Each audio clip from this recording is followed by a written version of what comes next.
The French Revolution set Europe ablaze. It was an age of enlightenment and progress, but also of tyranny and oppression. It was an age of glory and an age of tragedy. One man stood above it all. This was the Age of Napoleon. I'm Everett Rummage, host of the Age of Napoleon podcast. Join me as I examine the life and times of one of the most fascinating and enigmatic characters in modern history. Look for the Age of Napoleon wherever you find your podcasts. I'm Jeffrey Rosen, President and CEO of the National Constitution Center. A few years ago, learning about the forgotten meaning of the pursuit of happiness changed my life. When the founders wrote that famous phrase in the Declaration of Independence, they meant an ongoing commitment to self-improvement and lifelong learning. This discovery inspired me to write a book, and in my new podcast, I explore the founders' lives with the historians who know them best. Plus, filmmaker Ken Burns shares his daily practice of self-reflection. Join me for Pursuit, the Founder's Guide to Happiness. Welcome to Ben Franklin's World, a podcast about early American history with Liz Covart. The study of history is key to understanding who we are and how we can affect a better future. Ben Franklin's World will introduce you to historical people and events that have impacted and shaped our present-day world. And now, here's your host, Liz Covart.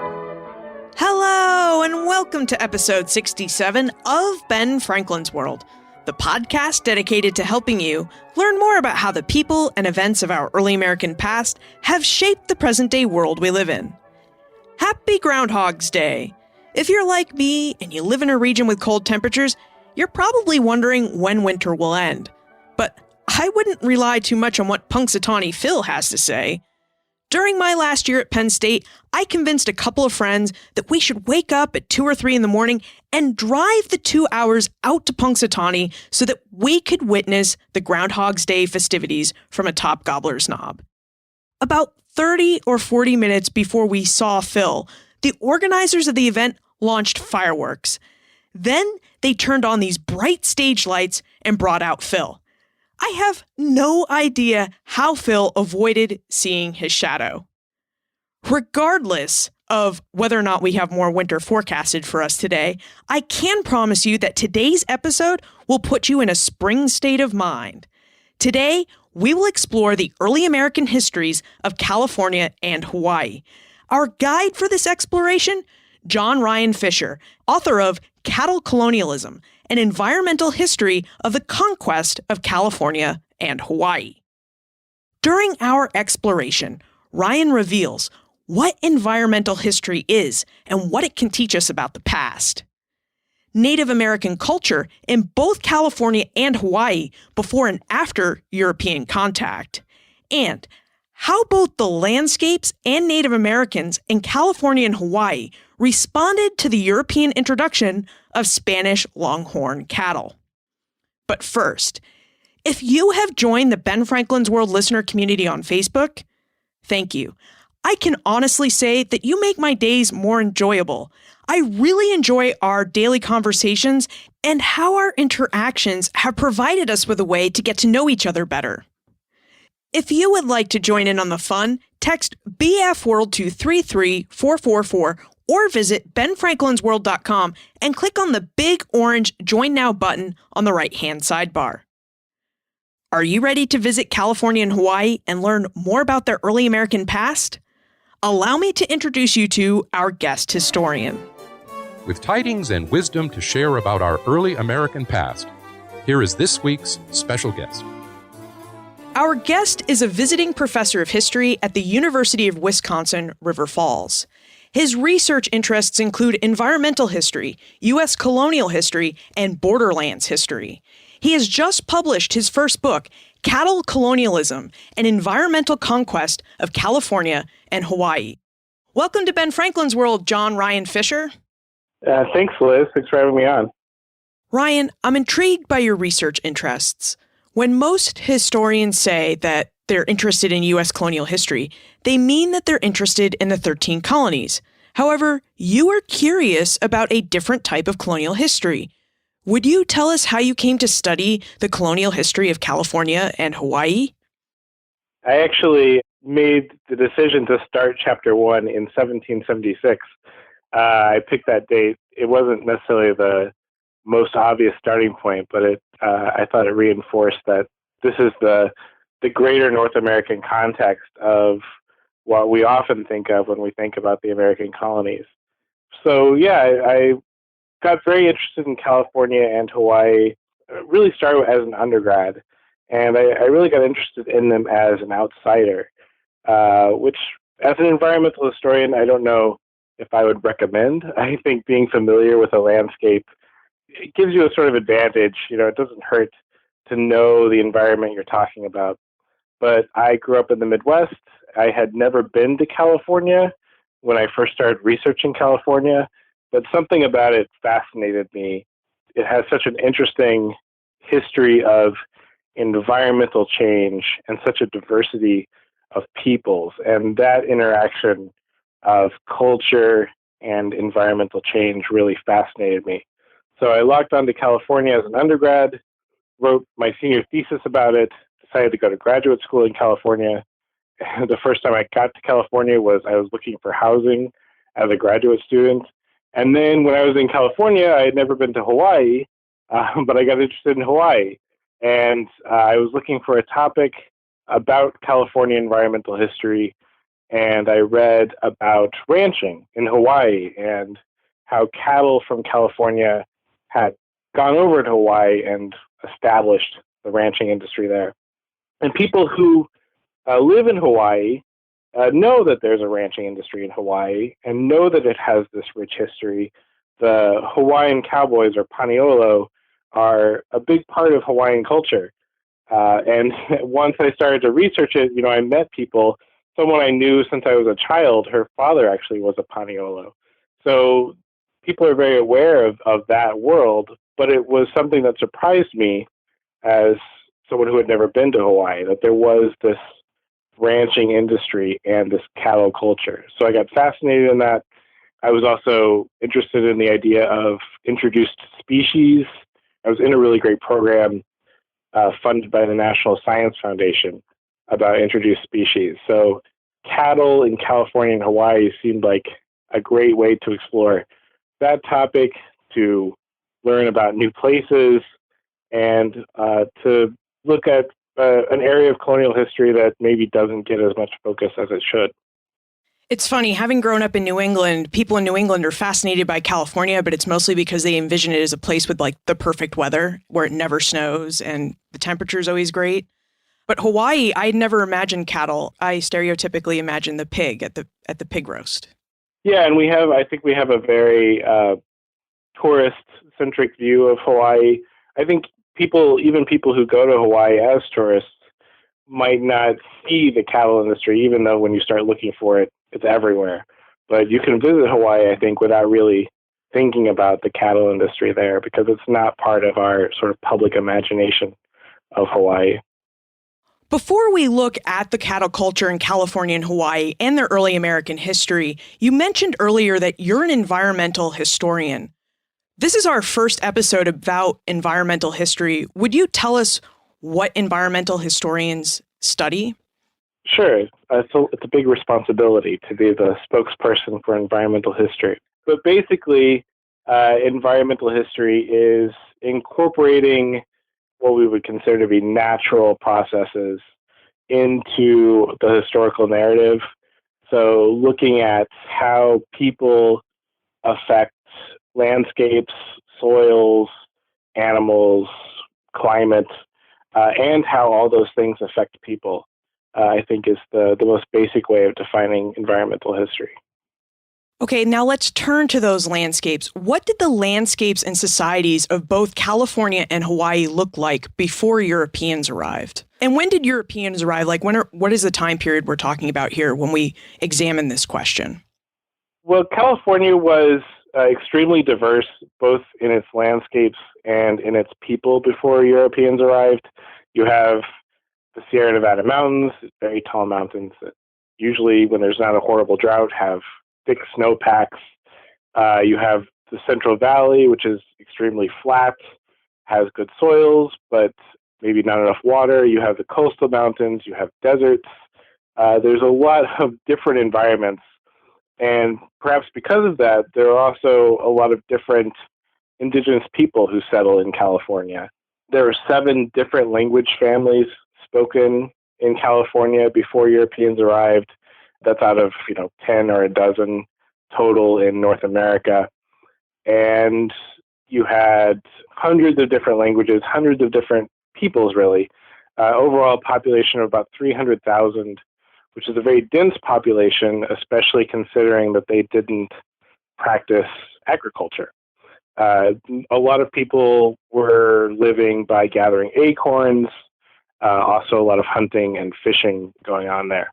They didn't have any big domestic animals, no livestock really.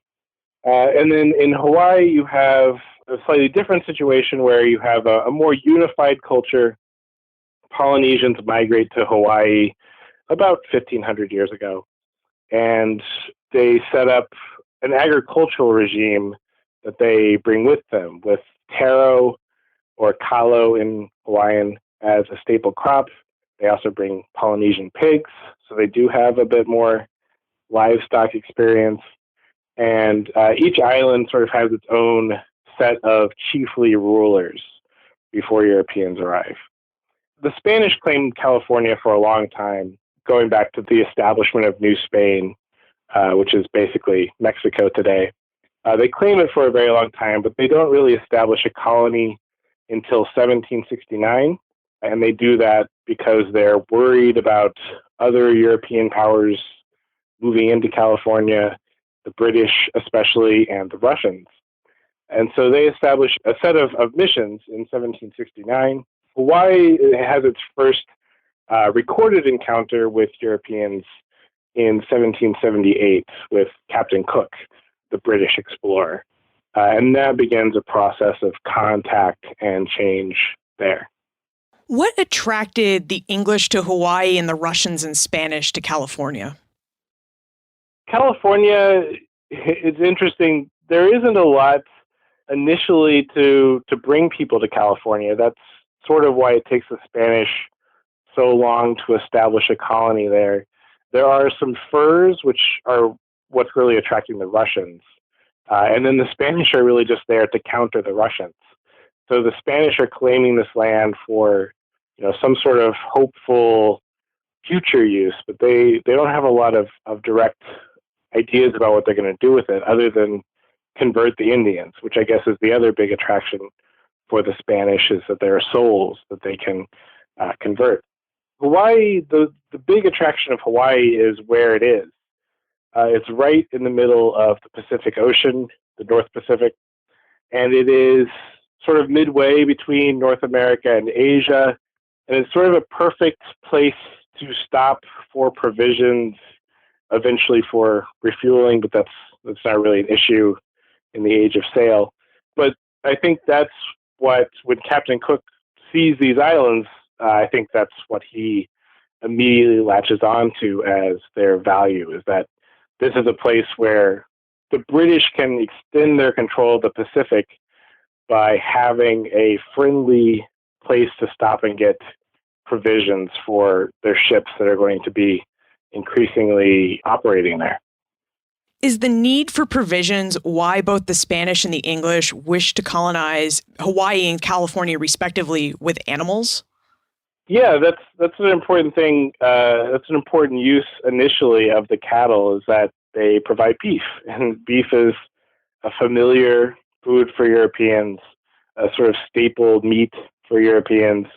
And so they are very keen on having that available to them. The Spanish have kind of established a pattern of bringing cattle into the places they go in the New World to have that food resource. And it's a mobile food resource, so you can take a large herd with you, and it is a low labor food resource in that the Spanish longhorns are pretty good at taking care of themselves. And so you don't necessarily need a ton of people to take care of them. They'll feed themselves. They'll do a decent job of protecting themselves. And so it's a very valuable, low labor food source for the Spanish. the same thing is true with the English and others in Hawaii, is they want to have beef when they stop for provisions. That's something that is familiar to them. It's something that's very common on ship provisions. So it's something that they're very keen, and it is Captain Vancouver who brings cattle from California to Hawaii. Sort of, he had been on Cook's mission, and then he leads a mission of his own.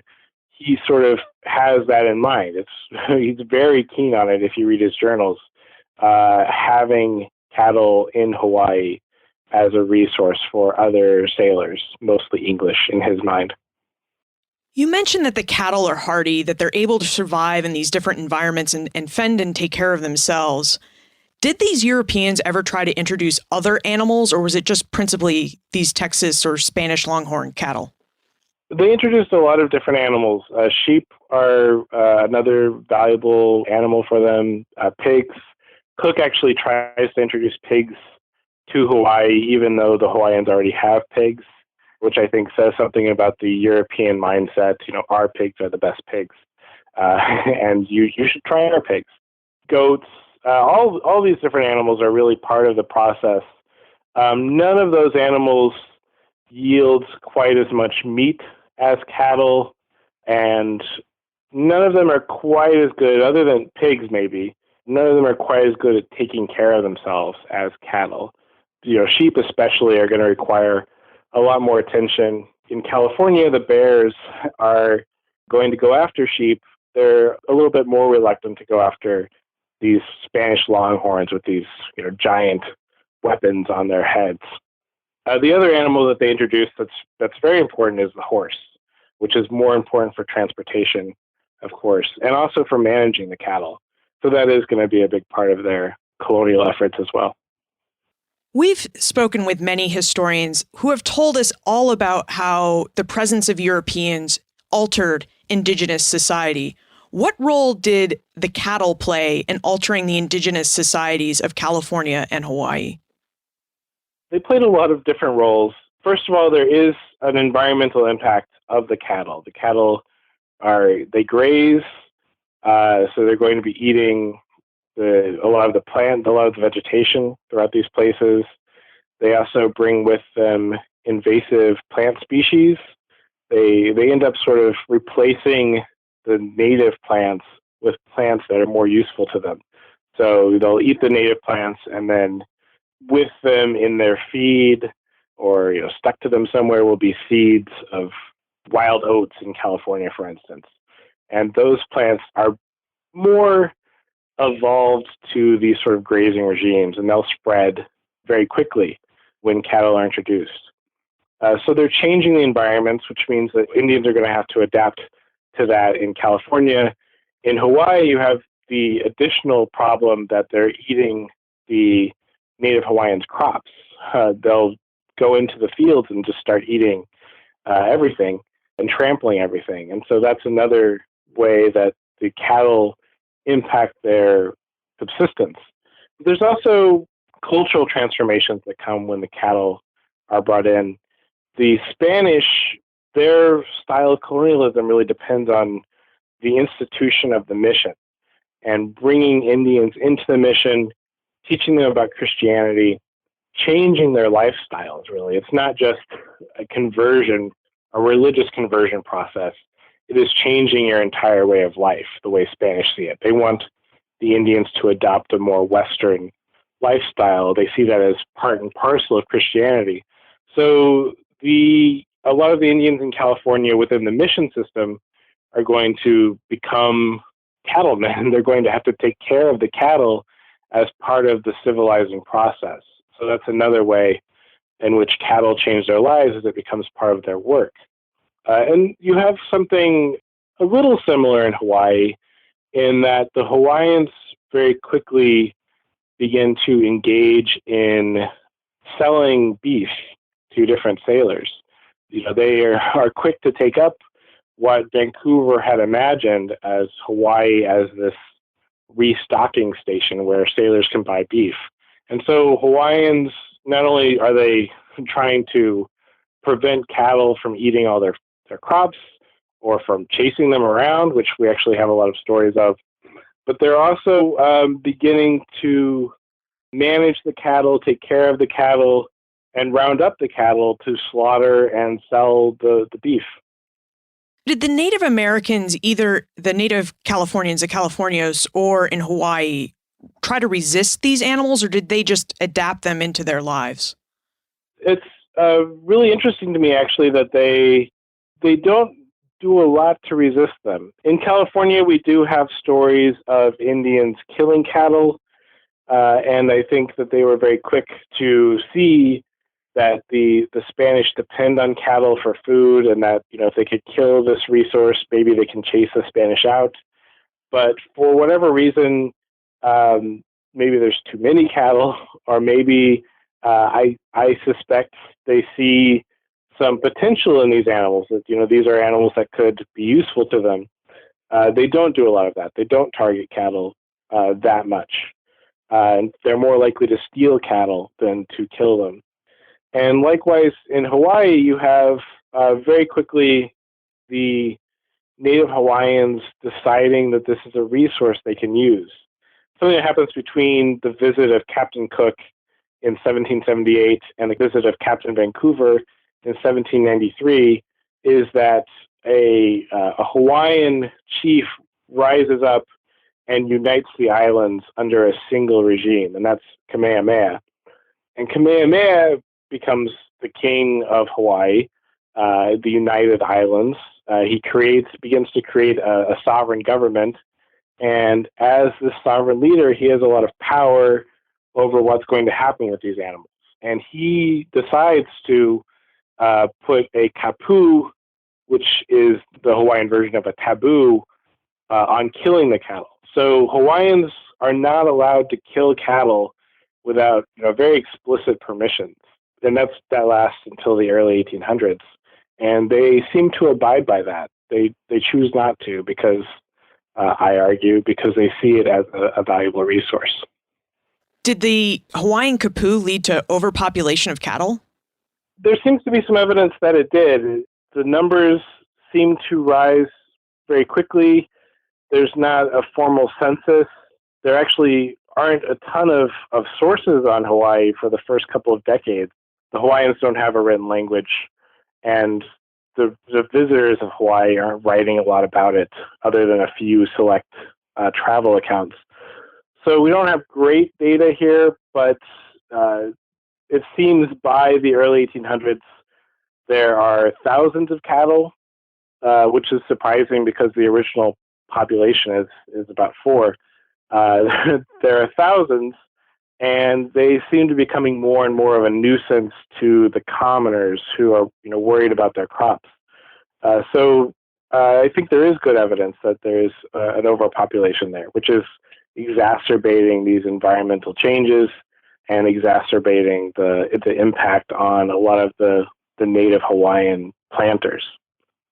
I'd like for us to talk about how the Native Hawaiians integrated cattle into their lives a bit more, but I think we need to put that on hold and talk about the rise of the California vaquero, because that will inform, of course, what Hawaii ends up doing. So would you tell us about the rise and development of the California vaquero?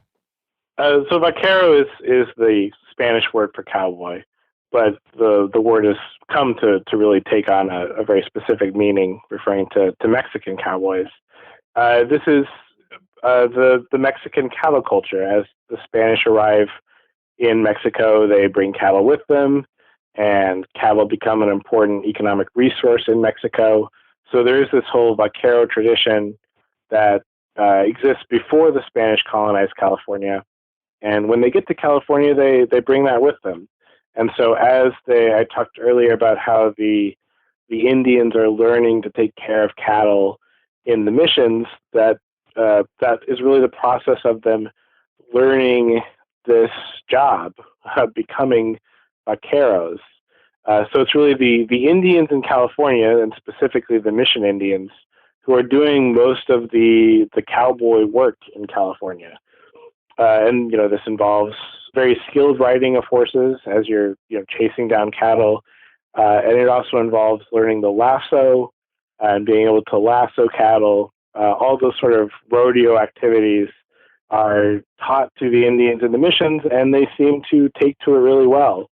There are a lot of accounts of just how skilled Indian vaqueros are in California, and those go throughout the 19th century. You have stories about skilled Indian vaqueros.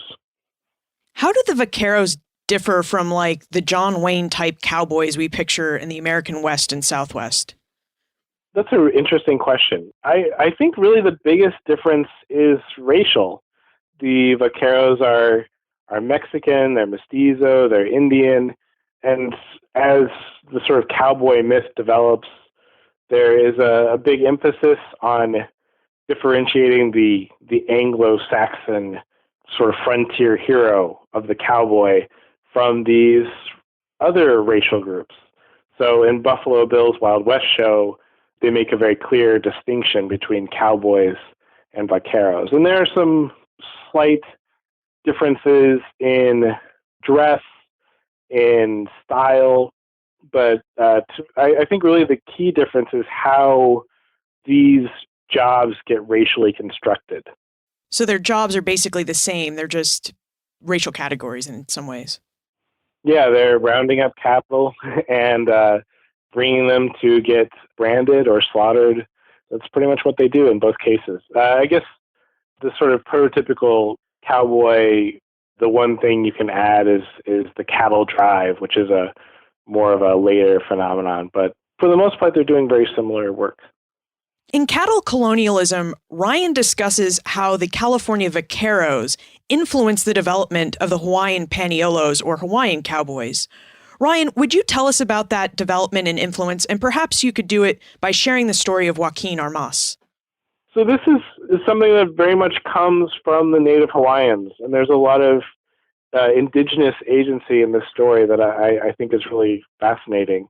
The Hawaiian kingdom that Kamehameha developed, as it is continuing to develop, it's looking for resources.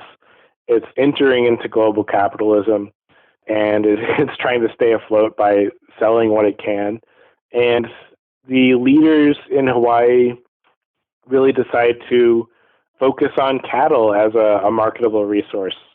So initially they're hiring people, a lot of Australians, a lot of sailors who jump ship in Hawaii, which is a very common thing to do. They're hiring them to go kill cattle, to bring them hides and beef and tallow, which is rendered cattle fat, which is used for making candles and such. Eventually they decide in the 1830s to stop being so dependent on these bullock hunters, as they're called, that they're hiring, and train their own indigenous Native Hawaiian cowboys. So to do that, they bring over vaqueros from California because that's sort of the nearest source of this skilled labor. And the vaquero who we have the best information about is this man from San Diego named Joaquin Armas.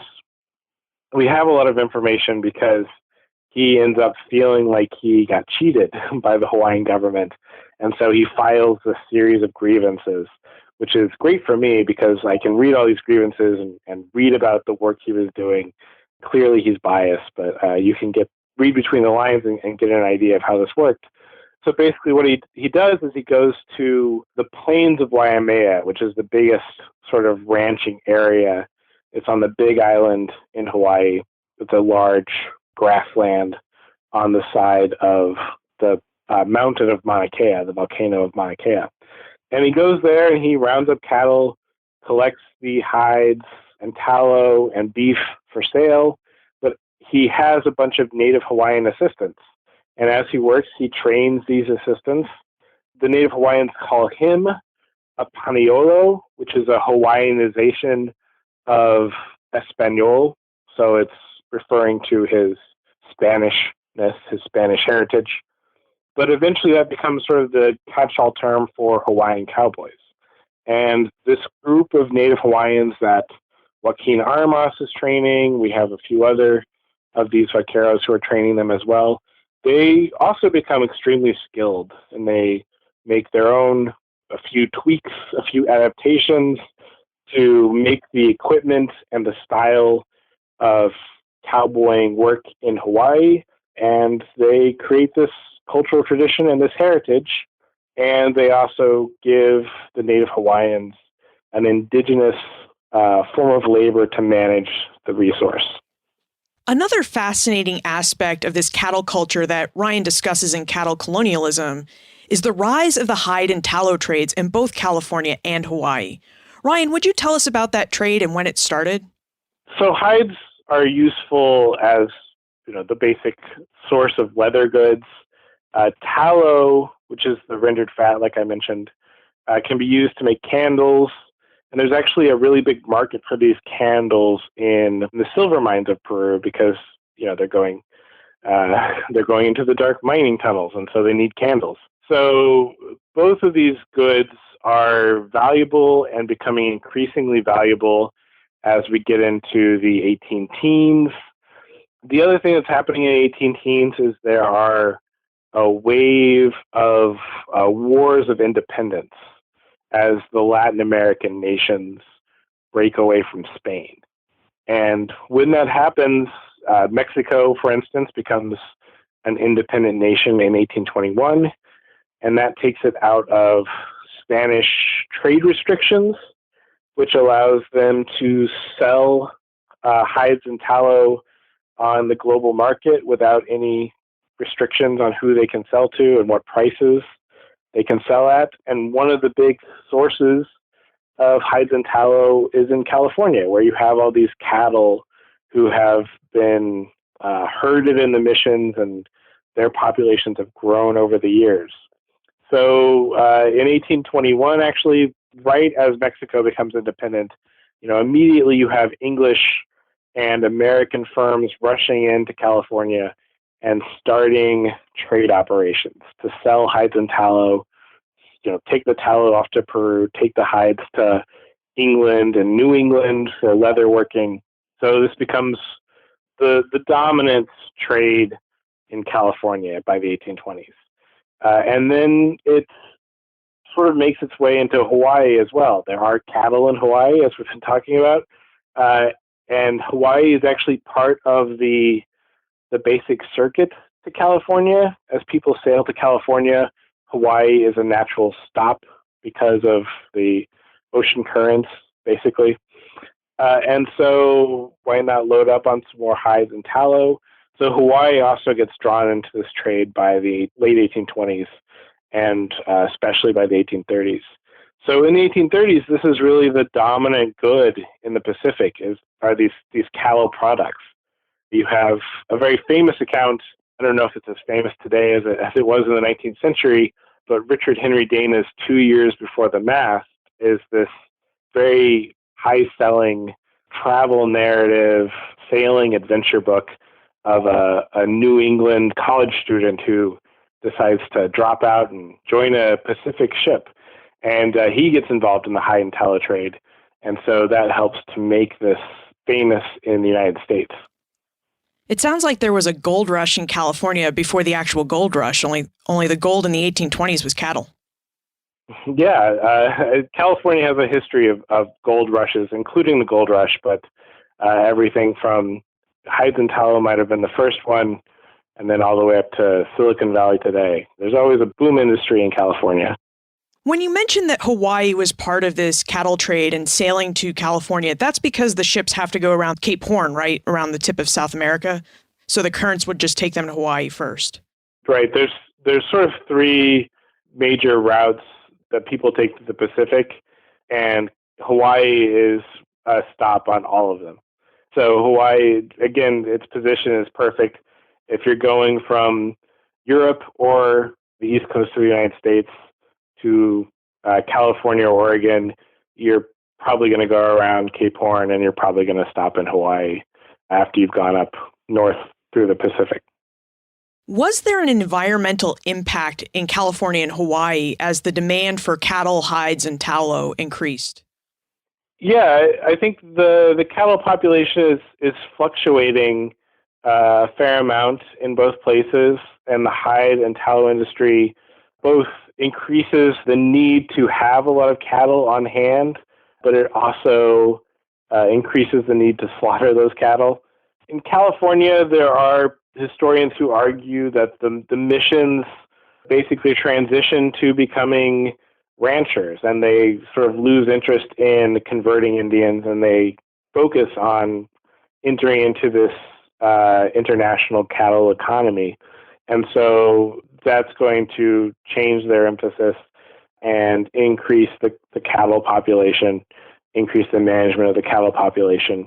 The impact seems to be bigger in Hawaii, where they actually do overhunt the cattle, sort of ironically, this animal that's sort of a pest to a lot of Hawaiians, of commoners, Hawaiian commoners who are trying to plant their crops. They actually overhunt it, and it sort of disappears, and suddenly they need it, Hawaiians need it, so they have to put another kapu on cattle in the 1840s because they've overhunted the animals. So, that loss of population is going to change all of those environmental impacts that came with cattle. Before we move into the time warp, I wonder if you could tell us how and when California and Hawaii would become part of the United States, just because their history for many of us is just outside of our traditional early American path. California becomes part of the United States after the Mexican War.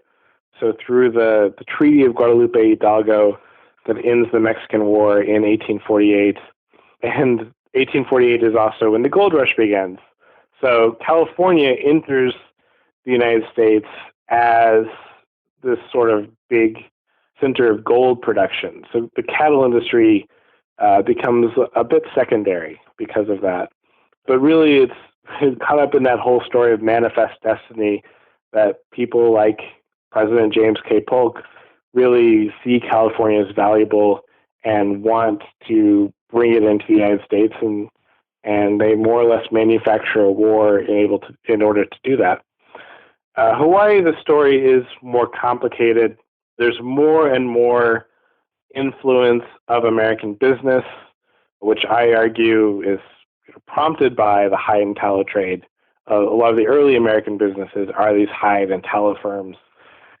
And they have an increasing power over Hawaiian politics and the Hawaiian economy, and they draw Hawaii closer and closer to the American economy.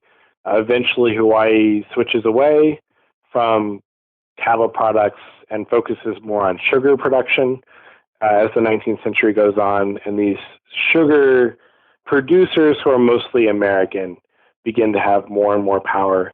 Eventually, these Americans basically take over the country in 1893, although they've already taken many steps throughout the 1850s, 60s, 70s, and 80s. But in 1893, they take over, and then they ask for annexation to the United States.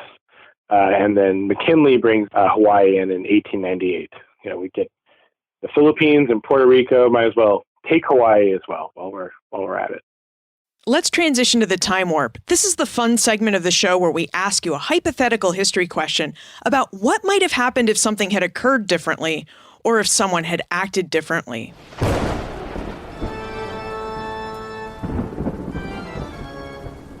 The time warp. Historians can't predict the future, but they can speculate about what might have been. Ryan, in your opinion, what might have happened if the environments in California and Hawaii had not been suitable for cattle? How would the lack of cattle have changed the history of these Pacific regions? The first thing I would say is that it does kind of depend on why those environments aren't suitable for cattle. Again, these are pretty versatile animals. A lot of places where cattle don't do well are also places where Europeans don't do well, so very cold or very hot climates.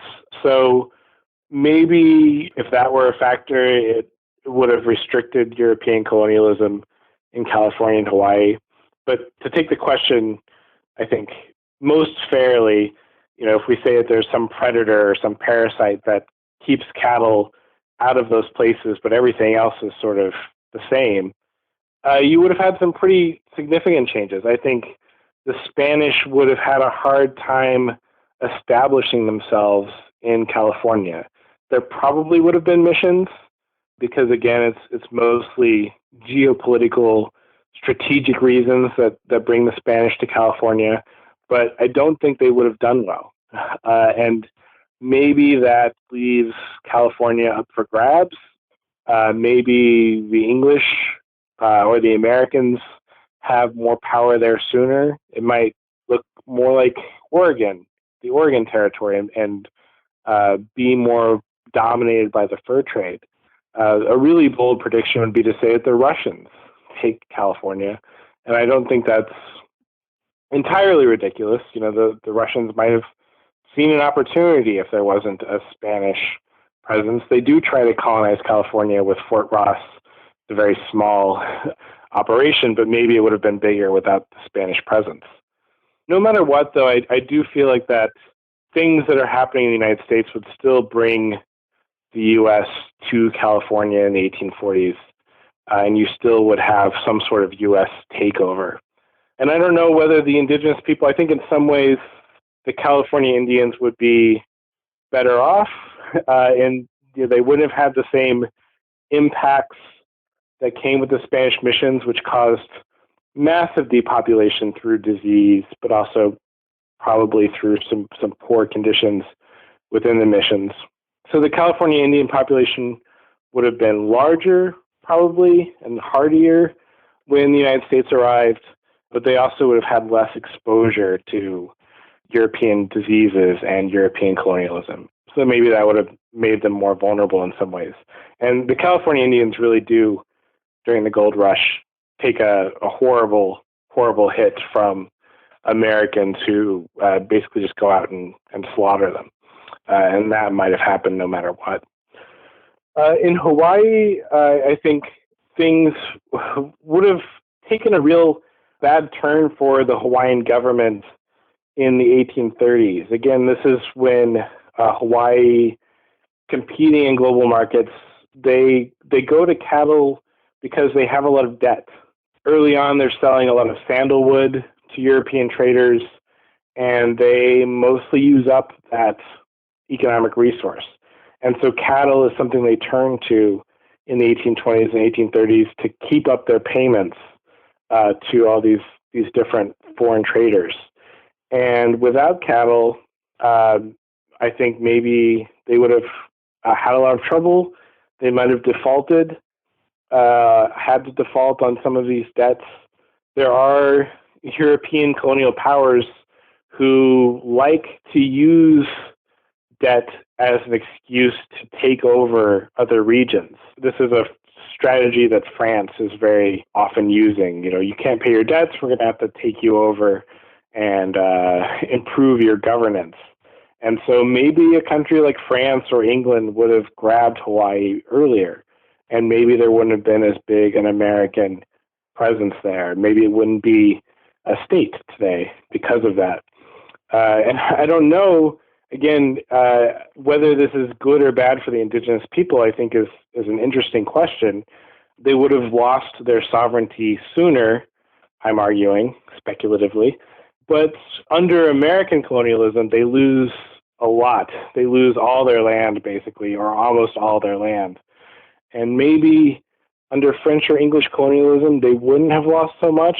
Maybe they would have had a route to some sort of indigenous independence in the 20th century that they're obviously not getting as an American state. So I think there's a lot of interesting ways in which things could have gone for both regions. That's a really interesting answer, and it also shows just how hardy cattle are when we had to qualify how to answer it. So thank you for looking at it both ways and for underscoring the hardiness of the cattle. Yeah, we think of them often as very dependent on us and maybe not the brightest animals, but the Spanish Longhorns were more independent than our modern cattle. And, they're also, one of the reasons they're so useful is that they do take relatively decent care of themselves. What are you working on these days? What aspect of history are you researching and writing about now?